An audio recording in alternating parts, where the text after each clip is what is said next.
जैसे ही माँ ने अपना जन्मदिन का गिफ्ट खोला, उसके अंदर अपने पति की लाश देखकर वह चीख उठी। यह नज़ारा देखते ही वहाँ मौजूद सभी लोग जिमी पर उंगली उठाने लगे। सबने उसे ही कातिल मान लिया। जिमी बार बार कहती रही कि उसने कुछ नहीं किया, लेकिन किसी ने उसकी एक नहीं सुनी। आखिरकार उसे गिरफ्तार कर लिया गया। मरते दम तक जिमी को यह पता नहीं चल पाया कि उसके पिता की मौत आखिर हुई कैसे, लेकिन किस्मत ने उसे एक और मौका दिया। जब जिमी ने दोबारा आंखें खोली तो वह अपनी मां के उसी जन्मदिन वाले दिन वापस पहुंच चुकी थी। इस बार जिमी ने ठान लिया कि वह असली कातिल का सच सबके सामने लाकर रहेगी। वह तुरंत बैंक्वेट हॉल पहुंची और अपने पिता को जिंदा देखकर राहत की सांस ली। उसे याद था कि पिछली बार इस हादसे में अब सिर्फ 1 घंटा बचा था। वह भागकर अपने गिफ्ट बॉक्स की जांच करने गई, लेकिन तभी जिमी और उसकी दोस्त ने उसे रोक लिया। दोनों ने बहाना बनाया कि वे उसकी कॉमिक देखना चाहते हैं। जिमी को तुरंत शक हो गया।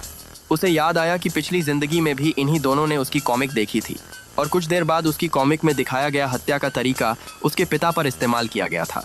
इस बार जिमी ने साफ मना कर दिया और कहा कि उसकी कॉमिक अभी पूरी नहीं हुई है। इसके बाद वह अपने कमरे में गई और अपनी सारी ड्राफ्ट कॉमिक्स चला दी। फिर भी उसे तसल्ली नहीं हुई।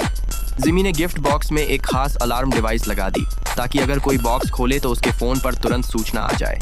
इतना ही नहीं, उसने बॉक्स पर एक खास अदृश्य पाउडर भी छिड़क दिया। सब कुछ सुरक्षित करने के बाद वह अपने पिता के पास पहुंच गई। अब वह उन्हें एक पल के लिए भी अकेला नहीं छोड़ना चाहती थी। जब उसके पिता वॉशरूम गए तब भी वह उनके पीछे पीछे पहुंच गई, लेकिन उसकी मां ने उसे डांट दिया और कहा कि वह बचकानी हरकतें कर रही है। उसका भाई भी यही सोच रहा था कि वह बेवजह घबरा रही है। मजबूर होकर जिमी ने घर के नौकर से कहा कि वह हर समय उसके पिता के साथ रहे। कुछ देर बाद सभी लोग अपनी तरफ से जन्मदिन के गिफ्ट देने लगे। जिमी ने माँ को मोतियों का एक सुंदर हार दिया। माँ उसकी खूब तारीफ करने लगी। अब जिमी अपना गिफ्ट लेने कमरे में जाने लगी, लेकिन माँ ने नौकर को ही उसका गिफ्ट लाने भेज दिया। जिमी ने अपना फोन देखा, उस पर कोई अलर्ट नहीं आया था। उसे लगा कि अब सब कुछ ठीक है। थोड़ी देर बाद सभी गिफ्ट सबके सामने रख दिए गए।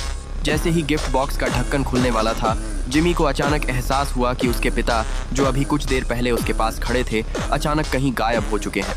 अगले ही पल बॉक्स खुला और पिछली जिंदगी वाला वही भयानक हादसा फिर से दोहराया गया। एक बार फिर सबकी निगाहें जिमी पर टिक गईं, लेकिन इस बार जिमी पूरी तरह तैयार थी। उसने तुरंत नौकरों को सबके सामने एक रिकॉर्डिंग चलाने का आदेश दिया। जैसे ही रिकॉर्डिंग चली, जिमी के चेहरे का रंग उड़ गया। आगे क्या हुआ जानने के लिए कमेंट में यस जरूर लिखें।